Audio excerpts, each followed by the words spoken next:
I decided to follow a dogman. Dear Scary Stories NYC. Hey, I'm Daniel and I've had a Michigan dogman experience that I want to tell you about. Make yourself comfortable. This here is the window I first saw the creature from. It's a pretty wild view, huh? Especially at night. I'm not originally from this part of the country, but I moved here after my divorce.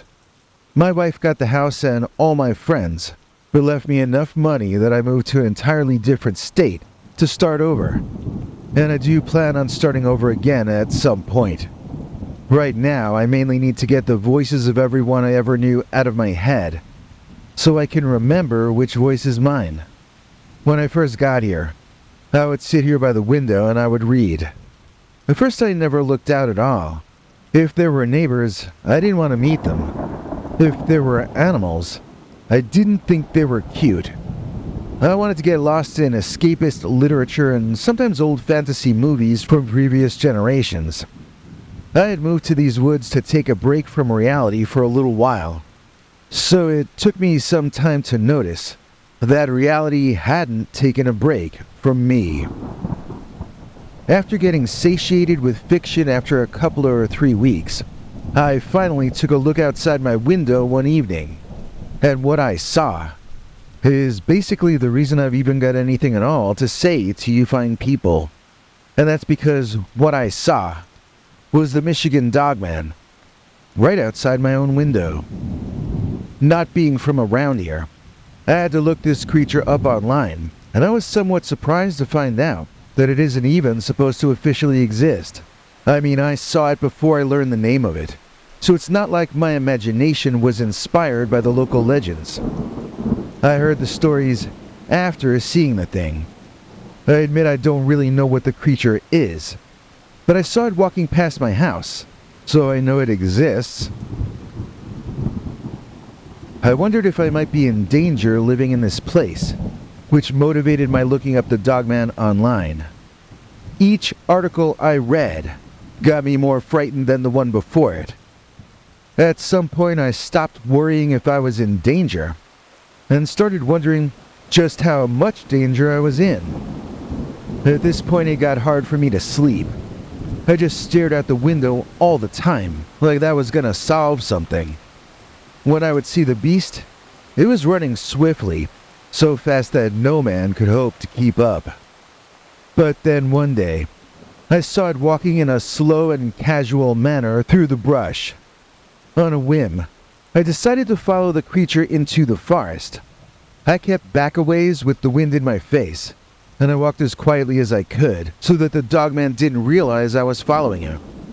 This was the scariest moment of my life, and it was also the stupidest thing I've ever done.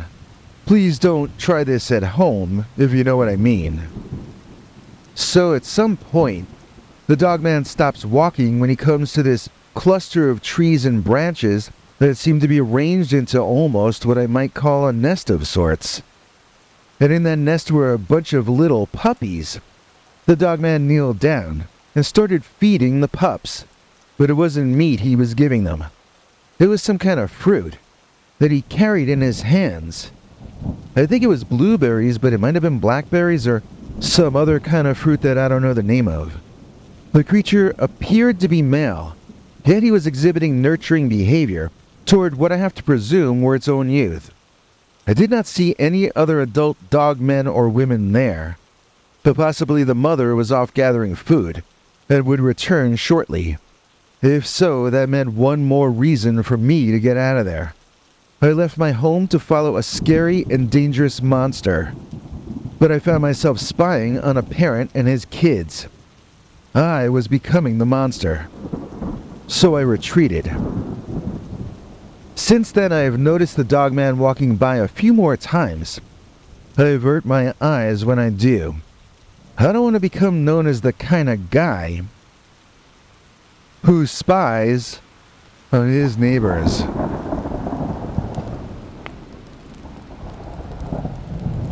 Our EP today is the best of the best. P.S. Our executive producer CS Please join me in thanking tonight's executive producer CS for making this episode possible. I know we made her EP last night, but I didn't really like that episode too much, so she gets to be executive producer again tonight. Plus, it isn't like we could ever actually thank her enough for all she's done for the channel, so CS becomes the first person ever to be executive producer of 2 straight shows. If you would like to be as important a personage as the legendary CS, then check out what this next big scary Dogman kinda guy has to say. Hank? Thanks, Biggie. And thanks to all of you for watching this far. If you liked it, please click like. If you'd like to see more of our work, please subscribe. And also click that bell icon if you'd like to be notified when we put out a new episode. To become an executive producer, you can donate to us through the thanks button under each of our videos or through our paypal.me/PeterBernard209 page.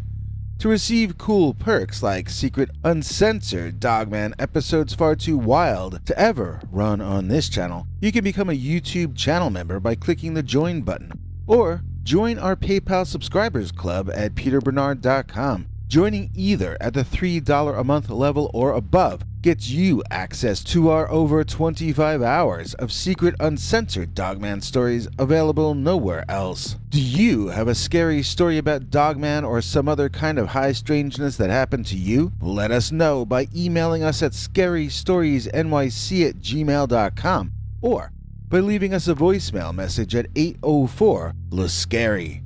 You may need to call back on that when it cuts off after I think 3 minutes. And if you don't want to do any of that stuff, thank you for simply watching to the end.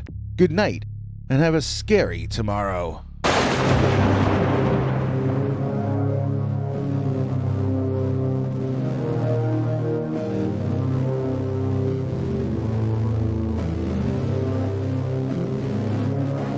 Come back for more scary stories.